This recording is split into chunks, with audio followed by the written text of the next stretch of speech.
আমরা আসলে সিমেন্ট সম্পর্কে কিছু ধারণা দিব যে কোন সিমেন্টটা আসলে আমাদের বাড়ি করার জন্য সবথেকে ভালো এবং উপযোগী। আমরা বাংলাদেশে যতগুলো সিমেন্ট পাওয়া যায় এই সিমেন্টের মধ্যে সিমেন্ট উৎপাদন তৈরি হয় তিন ক্যাটাগরিতে। এক হচ্ছে ফ্লাই অ্যাশ বেস সিমেন্ট, দুই হচ্ছে স্ল্যাগ বেস সিমেন্ট এবং তিন হচ্ছে লাইভ স্টোন অর্থাৎ চুনা পাথর বেস সিমেন্ট। এবারে এই তিনটা বেজে যখন উৎপাদন হয় এবার বুঝতে হবে যে আসলে এই তিনটার মধ্যে ভালো কোনটা। আসলে ভালো সবগুলোই ভালো, কারণ কি প্রত্যেকটা কোম্পানি বাজারে আসে, সরকারকে ভ্যাট দেয়, ট্যাক্স দেয় এবং ল্যাব টেস্টে পরীক্ষিত করেই কিন্তু বাজারে আসে। কিন্তু বাজারে আসলেও যেমন সব জিনিস সমান না, যেমন সিমেন্টের মধ্যে আপনি আকিজ আছে, ফ্রেশ আছে, বসুন্ধরা আছে, মেঘনা আছে, পশ্চিম আছে, সুপার কিট আছে। এদের মধ্যে দেখতে হবে যে সব থেকে বেশি ক্লিনকার দিচ্ছে কে বেশি। আপনাকে ক্লিনকার যে বেশি দিচ্ছে বুঝতে হবে নিঃসন্দেহে সেই সিমেন্টটা আপনার বসত করার জন্য বা বাড়ি করার জন্য সব থেকে ভালো। এইবার এর পাশাপাশি ক্লিনকারের পাশাপাশি আপনি দেখবেন যে এর আরও যে উপাদানগুলো থাকে, অর্থাৎ পিসি সিমেন্টগুলোতে আমরা তিনটা উপাদান মিশাই।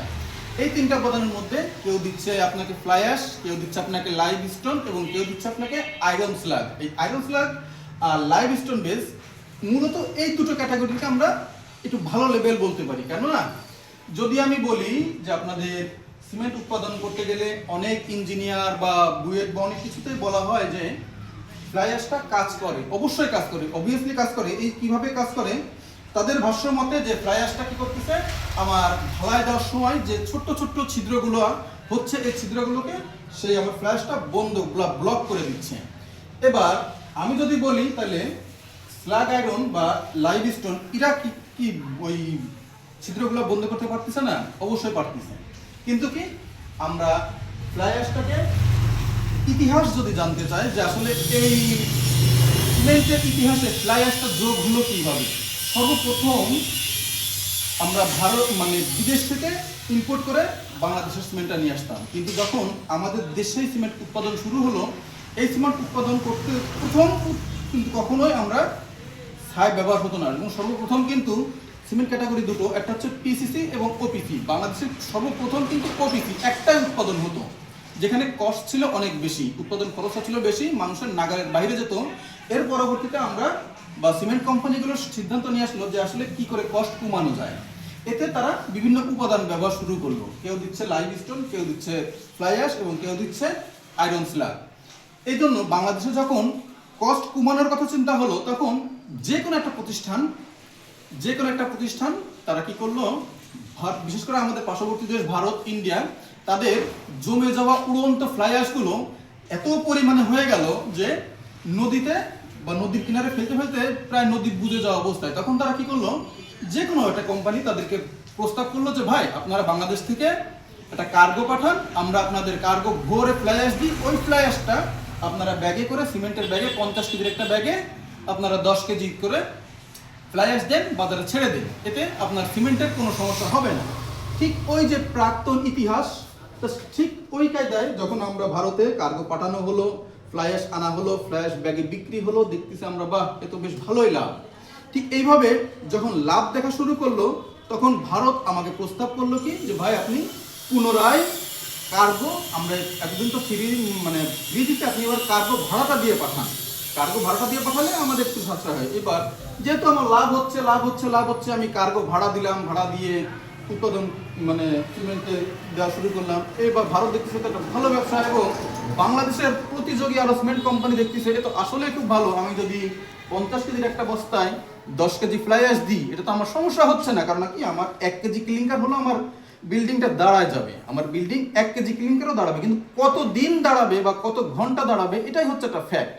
এই জন্য ওরা যখন দেখতেছে 40 কেজির মধ্যে 50 কেজির মধ্যে 40 কেজি ক্লিনকার, 10 কেজি ফ্লাই অ্যাশ, তাহলে আমিও ফ্লাই অ্যাশ ব্যবহার করি। এরপর থেকে বাংলাদেশের অন্যান্য প্রতিষ্ঠান ভারতের কাছে গেল এবং ওরা টাকা দিয়ে ফ্লাই অ্যাশ কেনা শুরু করলো, 1 টাকা 2 টাকা কেজিতে ফ্লাই অ্যাশ কেনা শুরু করলো এবং ওই ফ্লাই অ্যাশটা সিমেন্টের মধ্যে মিশানো শুরু করলো। ওই যে ইতিহাসের ধারা থেকে আস্তে আস্তে আস্তে এই হচ্ছে সিমেন্টের ফ্লাই অ্যাশের ইতিহাস যুক্ত হলো। এরপরে কিছু কোম্পানি দেখতেছে যে আসলে ফ্লাই অ্যাশ ব্যবহার করলে আমার বিল্ডিংয়ে আমি যতটুকু উপকার পাওয়ার কথা তার থেকে আসলে ক্ষতিটাই বেশি হচ্ছে। কিভাবে ক্ষতিটা বেশি হচ্ছে, আমি যদি সাপোজ এই দেওয়ালটাকে বলি যে এই দেওয়ালের উপাদান একটা সিমেন্ট তৈরি করছে, সিমেন্টের তৈরি করার পরে এই দেওয়ালে আমার যতটা অর্থাৎ এই দেওয়ালটা আমরা ঢালাই দেওয়ার স্থায়িত্ব দিই 100 বছর। এই 100 বছরের টিকতেছে না, কি কারণে টিকতেছে না? ওই যে আমি ফ্ল্যাশ ব্যবহার করছি, ওই ফ্ল্যাশের কাজটা কি? ফ্ল্যাশের কাজ আসলে মূল হচ্ছে ছাইটা কিন্তু ভেসে বেড়ায়, পানির উপর যা ভাসে ওটা শক্তি দিবে কি, সেটা কিন্তু বাস্তব। এই যে ছাইটা, এই জিনিসটা যখন আমার বাহিরে থাকবে, যখন আমি একে বর্ষাকালে ভিজবে আবার শুকাবে, এইভাবে যদি পুনরায় ভিজতে থাকে এ কিন্তু একসময় ড্যাম হবেই হবে। আর ছাইয়ের মূল কাজ কি? ছাইয়ের মূল কাজ হচ্ছে পানিটাকে শোষণ করা। আমি যখন এখানে পানি দিব, এই দেওয়ালটা শোষণ করতেই থাকবে, শোষণ করতেই থাকবে, শোষণ করতেই থাকবে, করতে করতে এক সময় কিন্তু আর নিতে পারবে না, পুনরায় উগলে ফেলে দিবে। আর যখন উগলে ফেলে দিবে তখন অটোমেটিকলি আপনার ইট, আপনার প্লাস্টার অটোমেটিকলি ড্যাম হবে এবং একসময় ভেঙে পড়বে। এই জন্য আমরা যখন বলি যে ভাই ফ্লাই অ্যাশ মার্কেটে যদি আপনি বিল্ডিং করতে চান, দুটো থেকে তিনটা জিনিস খুব ভালোভাবে খেয়াল রাখবেন। এক হচ্ছে আপনার ফ্লাই অ্যাশ বিহীন যে সিমেন্টগুলো আছে, ফ্লাই অ্যাশ বিহীন অর্থাৎ আকি যাতে আপনি আকি ধরতে পারেন, এদিকে সুপার ক্রিট ধরতে পারেন, এদিকে রুবি সিমেন্ট ধরতে পারেন। এই সিমেন্টগুলো আপনার বসত করার জন্য, বসত বা বাড়ি করার জন্য কিন্তু টপ লেভেলের একটা সিমেন্ট আমরা বা আমাদের গবেষণায় বা সায়েন্স ল্যাব টেস্টে এটা বলতে পারি। আপনারা এবার অনেকেই প্রশ্ন করতে পারেন যে প্রথমে বলছিলেন যে ক্ষুদ্র ক্ষুদ্র ছিদ্র, ওই ক্ষুদ্র ছিদ্রগুলো ফ্লাই অ্যাশ বন্ধ করতেছে, তাহলে এদের ক্ষমতা নেই? অবভিয়াসলি এদের ক্ষমতা আছে। কারণ কি, আয়রন স্ল্যাবটা হচ্ছে সম্পূর্ণই একটা গলিত পদার্থ। যখন আপনাকে দেখবেন, অনেকে ডিসকভারিতে দেখেছেন রড যখন গলানো হয়, ওই রডকে যখন গলানোর সময় ভাতের মাড়ের মতন যে ফেনাটা ভাসে, ওই ফেনাটাকেই বলা হচ্ছে আয়রন স্ল্যাব। ওই আয়রন স্ল্যাবটাই কিন্তু একদম পানি, কিন্তু ওকে আমরা যখন নিয়ে আসতেছি, ওকে আরও প্রসেসিং করতেছি, তখন ছাইয়ের থেকেও সূক্ষ্ম, ছাই যতটা সূক্ষ্ম তার থেকেও বেশি সূক্ষ্ম হওয়ার কারণে ওই যে ছিদ্রটা ও আরও বেশি বন্ধ করতে পারতেছে। যে জন্য এরা পানি শোষণ ক্ষমতা এদের কম, কিন্তু দেখা যাচ্ছে যে এদের শক্তিটা অতিরিক্ত বেশি হচ্ছে শুধুমাত্র আয়রন স্ল্যাব এবং লাইমস্টোন ব্যবহার করার কারণে। কারণ লোহা আসলে শক্ত যত, এটা হচ্ছে একটা স্লোগানই হতে পারে যে সিমেন্টের লোহার শক্তি, এটা আসলে সিমেন্টের লোহার শক্তি এইভাবে উৎপাদন হয় যে আমার এখানে আপনি আপনার বিল্ডিংয়ে আমি ছাই দিচ্ছি, মানে সরি আমি সিমেন্টের ছাই দিচ্ছি না, আমি দিচ্ছি আয়রন স্ল্যাব, আমি দিচ্ছি আপনাকে লাইমস্টোন। এই লাইমস্টোনটার কারণে আপনার বিল্ডিংটা স্থায়িত্বটা বেশি পাচ্ছে, অর্থাৎ পানি শোষণ ক্ষমতা, অর্থাৎ এ যখন পানি শোষণ করবে না তখন আপনাদের বিল্ডিংটা ড্যাম হবে না, নোনা ধরবে না। আরেকটা বিষয়, বিশেষ করে দক্ষিণ অঞ্চলের জন্য বা দক্ষিণবঙ্গের জন্য যারা আছেন, অর্থাৎ খুলনা, বাগেরহাট, যশোর, তারপর শ্যামনগর, সাতক্ষীরা, পটুয়াখালী, বরিশাল, এসব এলাকার জন্য যারা সিমেন্ট নির্বাচন করবেন তাদেরকে আমি একটু বিশেষভাবে বলবো যে আপনারা ফ্লাই অ্যাশ ফ্রি যে সিমেন্টটা আছে, অর্থাৎ যেটাতে সম্পূর্ণ ফ্লাই অ্যাশ নেই, এই সিমেন্টটা ব্যবহার করবেন। হয়তো আপনাদের খরচ সামথিং, আহামরি যে ফ্লাই অ্যাশ যুক্ত যে সিমেন্টটা, ওটাতে হয়তো 10 টাকা থেকে 15 টাকা খরচ আপনি বেশি লাগবে, কিন্তু আপনার বিল্ডিংয়ের স্থায়িত্বটা অবশ্যই বেশি বাড়বে। কারণ আপনি একটা একদম চোখ বন্ধ করে এই সিমেন্টটা ব্যবহার করতে পারলে আপনার বিল্ডিংয়ের যে ল্যাব টেস্ট বা সায়েন্স টেস্টে যেটা বলে যে 100 বছরের অধিক স্থায়িত্ব, এই ক্ষেত্রে আপনি নিশ্চিত পাবেন। সেজন্য আমি আশা করব যারা সিমেন্ট ব্যবহার করতেছেন বা বর্তমানে বাড়ি করবেন, তারা সিমেন্ট নির্বাচনের ক্ষেত্রে বিশেষ করে দূর থেকে তিনটা জিনিস একটু ফলো করবেন। এক হচ্ছে এই সিমেন্টের গায়ে মূলত কত পার্সেন্ট ক্লিংকার দেওয়া আছে। দেখা যাচ্ছে একটা বস্তায় 50 কেজির, এরা কোম্পানি হিসাব করে 100 কেজির একটা হিসাব, কিন্তু যেহেতু 50 কেজির হিসাব, এর মধ্যে এরা দেয় যে 80 থেকে 94। এবার এই 80 থেকে 94টাকে ভাগ করার জন্য আপনি 50% করে ফেলেন, যে 80কে 50% করলে বা 94কে 50% করলে কত হয়, 94কে 50% করলে যেটা হবে ওটা হচ্ছে ক্লিংকার, এবং বাদ বাকি যেটা ওইটা হচ্ছে আপনার ওই যে 3টা উপাদান বলছিলাম, ওই 3টা উপাদান।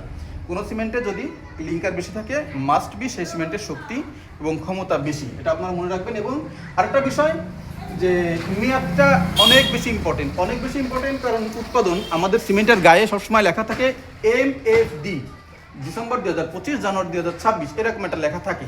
এটা হচ্ছে ম্যানুফ্যাকচার অফ ডেট, অর্থাৎ আমার এই সিমেন্টটা উৎপাদন হয়েছে এই জানুয়ারি বা ডিসেম্বরের মাঝামাঝিতে।